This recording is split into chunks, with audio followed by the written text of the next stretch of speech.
हा विराज संतोष भाऊंचा मुलगा. या विराजकडे तिथं मी बघितलं आणि मला त्यांच्या घरच्या मंडळीने, त्यांच्या बहुतेक भावाने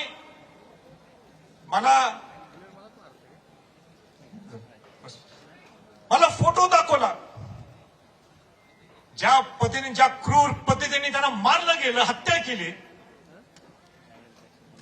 या शिवाजी महाराजांच्या घरात सुद्धा माझा जन्म होऊन सुद्धा मला ते बघवलं नाही, मला पावलं नाही. ते मी घाबरून गेलो. हे महाराष्ट्र आहे? हे शिवाजी महाराजांचं, शाहू फुले आंबेडकरांचं हे महाराष्ट्र आहे का? काय आपला अधिकार होतो?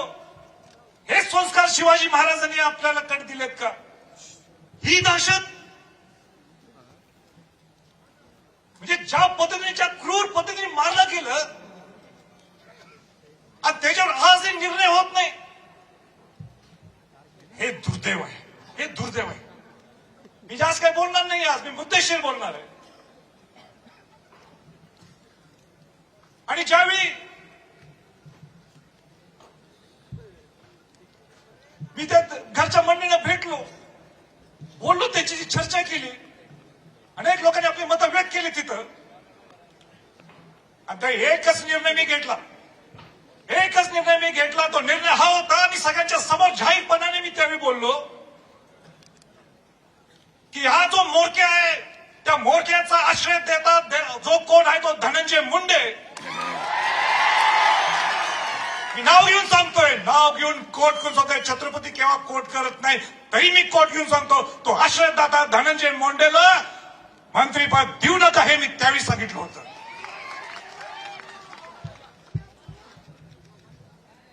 पण मला माहित नाही त्याचा राजीनामा घेतील काय, देतील त्याला हकलपट्टी करतील. पण बीडच्या सगळ्या जनतेतल्या लोकांना मला हे सांगायचं आज, आणि ते सांगण्यासाठी मी आलोय. आणि ते म्हणजे, जर का त्याला पालकमंत्रीपद दिलं तर हा संभाजी छत्रपती घराणा बीडचं पालकत्व घेणार. आम्हाला दहशत चालत नाही, आम्हाला दहशत चालणार नाही. शिवाजी महाराजांचं, हे शाहू फुले आंबेडकरांचं हे महाराष्ट्र आहे. आणि इथं जर दहशत कोण पसरत असेल तर माझी जबाबदारी, माझं कर्तव्य आहे, मी इथं येणार.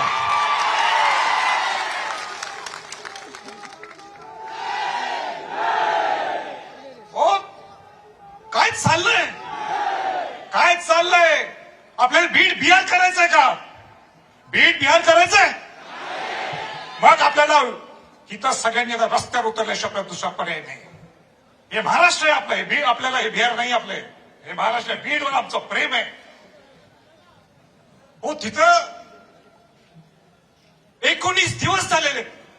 किती दिवस झाले? 19 दिवस झाले. आरोपी सापडत नाहीत. ते 3 आरोपी सापडत नाहीत अजून. आणि त्यांचा म्होरक्या, मला शब्द हा मी धरून घेतला, हा म्होरक्या त्यांचा आहे. कसा म्होरका आहे तो सगळ्यांनी इथं वक्त्यांनी सांगितलं.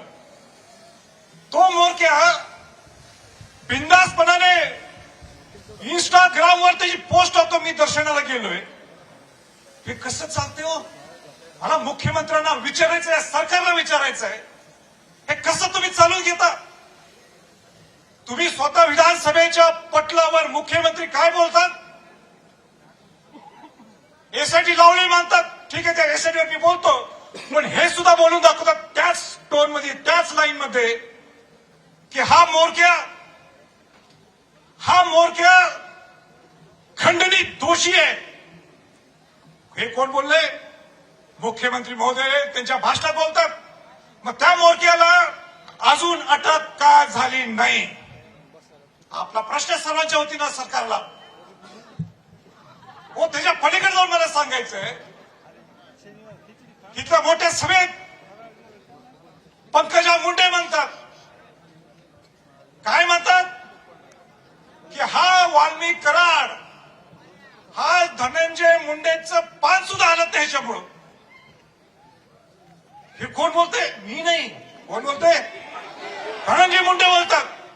आणि धनंजय मुंडे हे सुद्धा म्हणतात, पंकजाताई मुंडे म्हणतात. धनंजय मुंडे काय म्हणतात? माझे आणि त्यांचे जिव्हाळ्याचे संबंध आहेत, माझे त्यांचे घरचे संबंध आहेत, आमचे त्यांचे व्यवहारिक संबंध आहेत.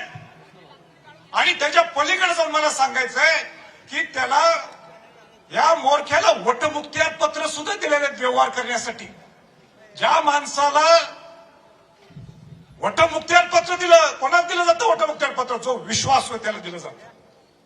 मग का आताचा हा मंत्री का जबाबदारी घेत नाही वाल्मिक कराडला अटक करण्यासाठी? त्याला माहित नाहीये कुठे दिवस रात्र एकमेकाशी बोलतात, कुठं काय करायचे, कसे पैशाचे उलाढाल करतात हे सगळ्यांनी सांगितलं तुम्हाला. मग त्याला माहित नाही, माहित आहे कुठे ठेवलंय? सगळं ठेवलंय, सगळ्यांना कल्पना आहे, पूर्ण महाराष्ट्राला याची कल्पना आहे. पण आता आम्ही कदापि ही दहशत खपवून मुळीच घेणार नाही. मुख्यमंत्री महोदय आणि प्रामुख्याने अजितदादांना सुद्धा सांगायचे, तुमच्या पक्षाचे प्रमुख जे तुम्ही आलाय, तुमचं मोठेपण आहे, तुम्ही आला, पण अजितदादांना सुद्धा सांगायचे तुम्ही आयुष्यभर परखटपणाने बोलू नका. मी माझी काम करण्याची पद्धत ही आहे, पण काम करण्याची पद्धत तुमची तशी असेल परखटपणाने. करेक्ट. आता कार्यक्रम करेक्ट करा तुम्ही. आता कार्यक्रम करेक्ट करून दाखवा. तुमच्यात जर धमक असेल, तुमच्यात जर हिंमत असेल, त्या पहिल्या या मंत्रीला हकलून काढायला पाहिजे, हलकटपणी करायला पाहिजे मंत्रिमंडळात. हो, कसं सहन करायचं आपण? एक एक क्षण मी आल्यानंतर मला दुसरा तो फोटो दिसत होता. काय वार केलेत, किती वार केलेत. हे महाराष्ट्र आहे काय? आमचा अधिकार हो शिवाजी महाराजांचं नाव घ्यायचं, काय अधिकार आहे आम्ही पुरोगामी शाहू फुले आंबेडकरांचं म्हणायचं? सगळ्या समाजातले लोक इथं आलेले, सगळ्या पक्षातले लोक इथं आलेले. अहो, तो बिचारा संतोष देशमुख हा मराठा आहे म्हणून वाचवायला गेलं नाही. तो काय म्हटलं, मी सरपंच आहे, मी 15 वर्ष 3 टर्म मी सरपंच आहे. एका सामान्य घरातला त्याचा जन्म, एक गरीब समाजातला मुलगा, प्रामाणिकपणे एवढंच 3 वर्ष सरपंच पद भुसवणं, 3 टर्म, हे कोणाला चेष्टा नाही. मला नाही वाटत महाराष्ट्रात उदाहरण पाहिलं. तो कोणाला वाचवायला जातो? बौद्ध समाजाचा, दलित समाजाचा अशोक सोनवणेला बहुतेक करून त्या मुलाला वाचवायला जातो.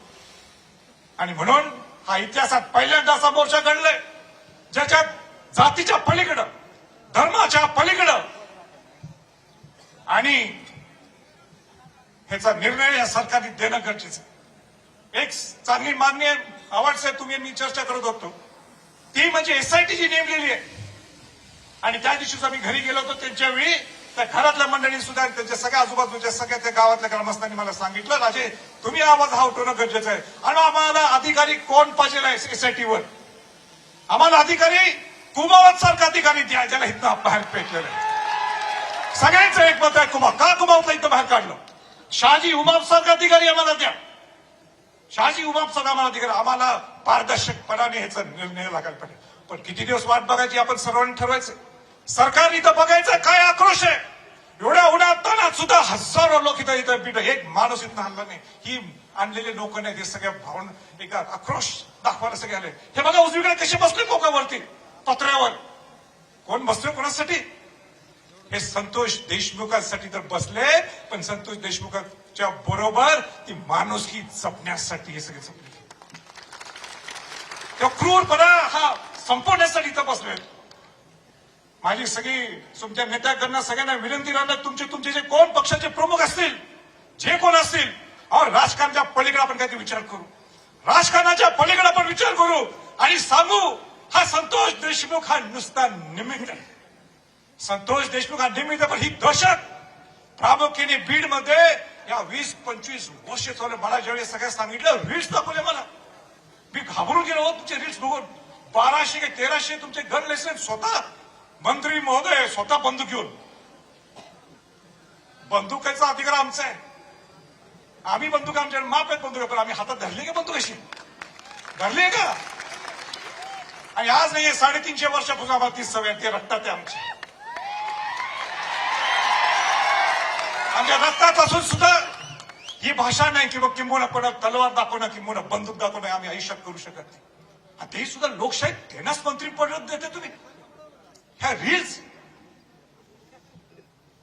बस शेवटचं आमचं हे सगळ्यांनी ठरवलंय. ह्याच्यात जर मार्ग निघाला नाही, मनोज जरांगे असतील, सगळे मंत्रिमंडळ, सगळे बाजी मंत्री असतील, आजी मंत्री कोण आहेत, बाकी सगळे आमदारगण असतील, सगळ्या पक्षातले लोक असतील, सगळ्या समाजातले लोक असतील, आपल्याला ह्याच्यातनं जर नाही न्याय मिळाला तर शिवाजी महाराजांचा, शाहू फुले आंबेडकरचा विचार आपण बुडीत घालणार. हा माझा सगळ्यांना मेसेज आहे.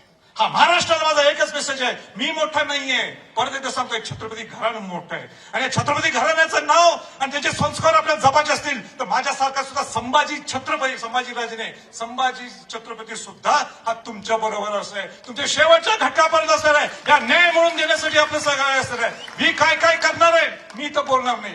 ते विराजला माहित आहे, त्यांच्या भगिनींना माहित आहे, त्यांच्या भावांना स्वामी आहे. मी त्या दिवशीच बोलून आलेलो आहे त्याला. मी तर माझं मी ते बोलून मी छोटपणा करणार. मी जबाबदारी काय घेतली मी त्यांनाच सांगितलंय, बाकी कुठल्या नेते करणार मी पेपरला सुद्धा सांगितलं, बोलून दाखवलं नाही किंवा प्रेस मीडियाला सुद्धा मी सांगितलं नाही. आणि तो जो दिलेला शब्द माझा ताई आणि विराज हा माझा शब्द आहे. आणि परत एकदा आपल्याला सगळ्यांना श्रद्धांजली व्हायची म्हणून कोणी इथनं हलू नका. बाकी सगळे संयोजक सांगतील. एवढं बोलून थांबतो.